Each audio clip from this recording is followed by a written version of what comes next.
been looking for a cheap house for almost 6 months. He lived in Manchester and had recently lost his job. One rainy evening, while scrolling through a property website, he saw something strange. A beautiful Victorian house was listed for sale. The price was only £1. Ethan laughed. Someone must have made a mistake. But when he opened the listing, everything looked completely real. There were 12 photographs of the house, a large garden, a beautiful wooden staircase, a fireplace, even a modern kitchen. The address was clearly written, 17 Blackwood Lane. Ethan copied the address into Google Maps, and that's when things became strange. Google Maps showed an empty piece of land. No house, just grass and a broken stone wall. Ethan thought the property website was a scam, but something about the house kept bothering him. So the next morning he decided to drive there. It was raining heavily when he arrived at Blackwood Lane. He parked his car near the old stone wall.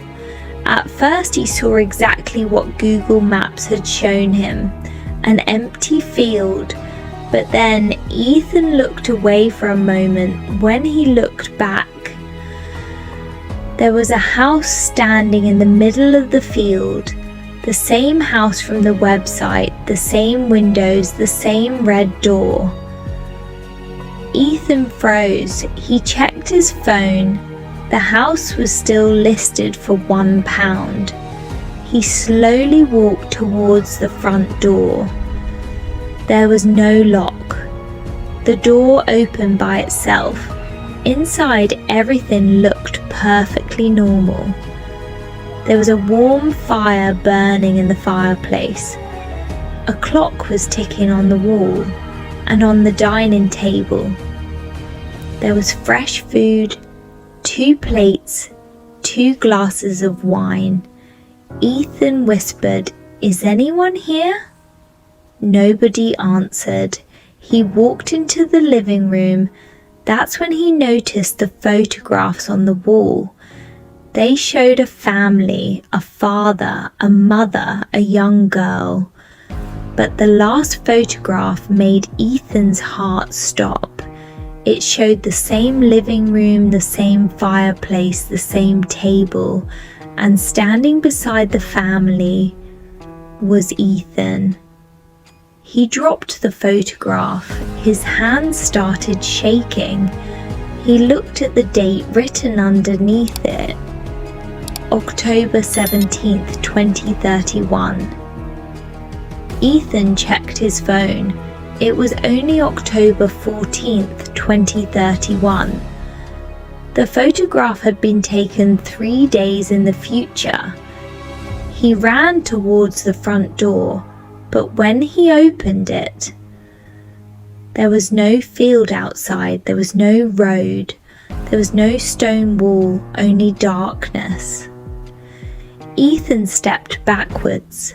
Suddenly, the telephone in the hallway began to ring. Once, twice, 3 times.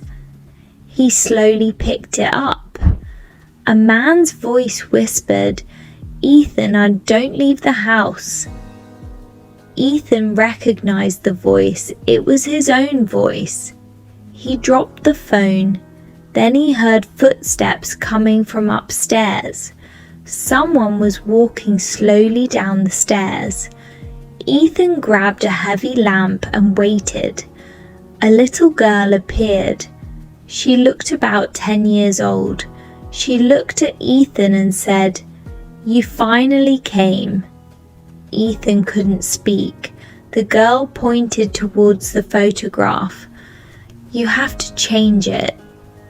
"What do you mean?" Ethan asked. She looked frightened. "On October 17th, you will come back here."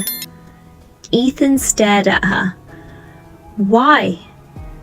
The girl pointed at the fireplace. Behind it was a small wooden box. Inside the box was an old newspaper. The headline said, "3 people die in Blackwood Lane fire." Ethan read the date. October 17th, 2031. His stomach turned. The newspaper showed the same house, the same family, and beneath the photograph was Ethan's name. Witness, Ethan Carter.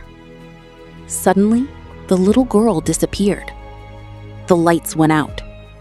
The front door opened. Ethan could finally see the field outside. Only an empty field remained. Ethan drove home and stayed awake all night. The next morning, he checked the property website again. The listing was gone. There was no record of Blackwood Lane. No house, no family, nothing. But there was one thing Ethan couldn't explain. A new photograph had appeared in his phone gallery. It showed the little girl standing beside the fireplace. And behind her, Ethan was standing there too. On the back of the photograph was a message. "You have 72 hours. Ethan looked at the date, October 15th. He had only 2 days left. And somewhere in Manchester, someone was already preparing the fire.